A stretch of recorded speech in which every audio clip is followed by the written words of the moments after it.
Hello friends, welcome to the classes of Basic Grammar class by English Classes by KB. So today's video's topic is present perfect tense. This is very important for learning basic grammar because tense is very important to do, because verb is the soul of a sentence and tense always controls the verbs, and if you know how to use the correct tense at the correct time, then you will be able to write the correct sentence at every time. So let's start. So first of all, what is present perfect tense? Okay, the present perfect tense is oddly named because it is used to describe the action that began in the past. So in a present perfect tense, we have to represent through present perfect tense the task about the action or the task which has begun in the past, but it is a part of present tense. However, it is different from the simple past tense. But present perfect tense is always every time different from simple past tense, because quite often the actions being described are still continuing into the present. So an action which has started in the past or in the past time and the action is still continuing, or the result or the consequence of the action is still continuing in the present, so then we have to use present perfect tense in the sentence. Or you may check out here, the present perfect is used to indicate a link between present and the past. So present perfect tense is a link between the action of the past and the consequence of the action of the present. Okay, so it just states the link between the present and the past. The time of the action is being before now but not specified. So the time of the action is from before now, but is of before now, but the time is not specified correctly. Okay, and we are often more interested in the result than in the action itself, and as we always interested in the result rather than the action, so we have to focus on the result of the action, so we have to present it in a present tense. So it is a present perfect tense which links the past and the present action and the action of the past and the consequence of the action of present tense. So it is simply a present perfect tense represent an action which has started some time before now and it is still going on to now, or it has been ended but the action and the consequence of the tense or the action is still going on. I think it's clear. So first of all, let's see how much types of present perfect can be. That an action or a situation that started in the past and continues in the present. So an action or situation that started in the past and continues in the present, in that sense we have to use present perfect tense. For example, I have lived in Bristol since 1984. So I am living in Bristol till now, and still I do, and I still do. So here the sentence is informing us about the subject who has been living in Bristol for some time, who have lived in the Bristol from some time since 1984, and still he is living in Bristol. For the second term, an action performed during a period that has not yet finished. So an action which is being performed in the period but it has not yet finished. Okay, so for example, she has been to the cinema twice this week. So and the week is not over yet. So someone or the subject has been to the cinema twice this week. So here we have to use present perfect tense has been, and the week is not over yet, so the week is going on, so the time has not finished, the period of time has not finished yet. So in this sense we have to use present perfect tense. An action that was completed in the very recent past, expressed by just. So an action which has been completed in very recent past, in that sense we have to use the word just. I have just finished my work. So I have just finished my work. An action which has recently finished, which has been recently finished, or which has been recently done, and which is of a recent past. In that sense, we have to use the word just. Just here, I have just finished my homework or my work. So here, have finished is the present perfect tense in this sentence. An action when the time is not important. So an action where time is not important, but you have to remember that action have to be of the past. For example, he has read War and Peace. So War and Peace is a book and he has read it. Okay, so the result of his reading is important. So the result of his reading is important, so it is a present perfect tense. So here we have to use he has read. Has read is the present perfect verb. So now the next thing is, how can we form a correct present perfect sentence? It is very important to know, to form a correct present perfect sentence we have to use two verbs, auxiliary and the main verb, in a present perfect sentence. Auxiliary verbs that are have and has. It is fixed. The auxiliary verbs are only have and has, and these auxiliary verbs always depend on the subject, and after that we have to use the V3 or the past participle form of a verb, the past participle form of the main verb. So how we can form a correct present perfect tense? We have to use an auxiliary verb after the subject, and always you have to remember that the auxiliary verbs always depend on the subject. So subject controls that we will use have or has.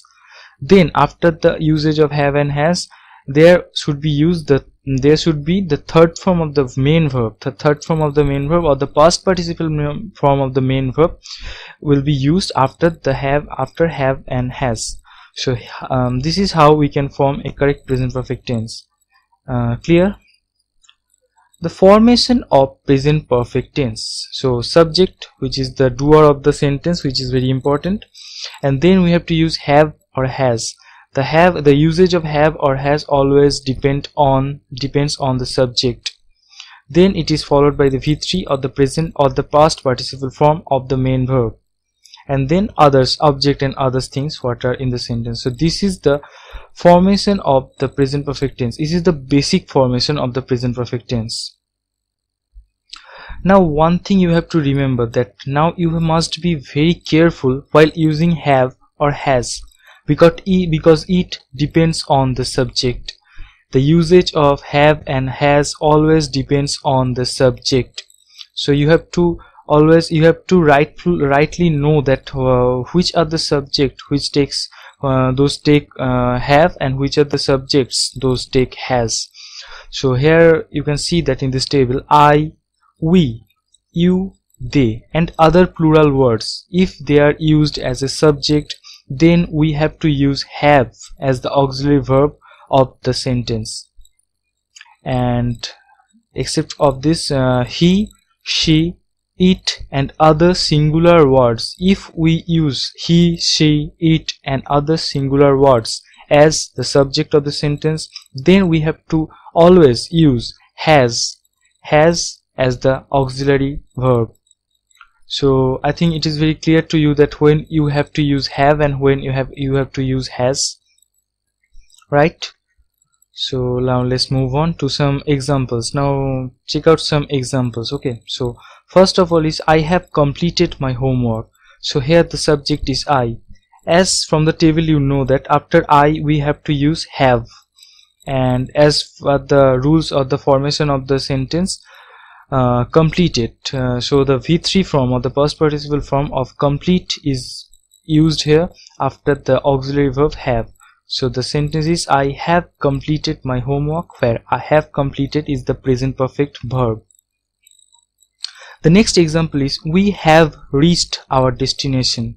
So here you can also remember that from the table that we is a plural word and it is used as a subject, so we have to use the have as the auxiliary verb after the word we, and then the V3 or the past participle form of the main verb reach is here used here, reached. So the we have reached our destination, it is the sentence, and have reached, it is the present perfect verb. You, as you have seen that you, and after you have to use have. So have will be used after the word you, and then it is followed by V3 form of the main verb. Here been is the V3 form of be verb. Okay, be verb. So you have been very late, and have been is the present perfect verb of the sentence. They have finished the match very soon. So they, it is a plural noun, it is a plural subject, and you always know that after a plural subject or plural word, if it is used as a subject, you have to use have. So after they, you have to use have, and then it is followed by the V3 form of the verb finish, which is finished. So they have finished the match very soon, and here finished is the V3 form of the verb finish, and have finished is the present perfect verb of the sentence. The students have scored very good marks.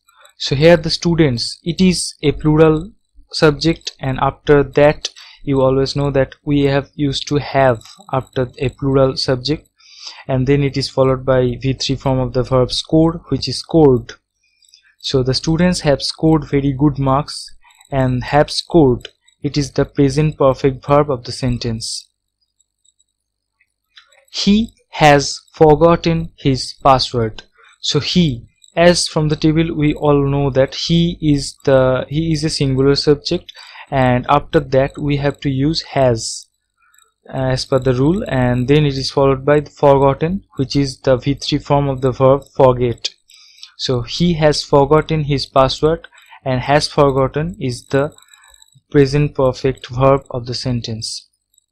She has missed the last train.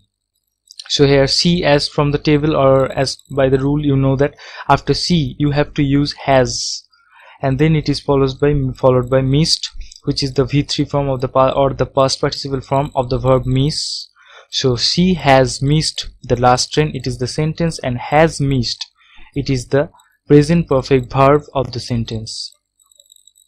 The last example is the boy has attended all the classes.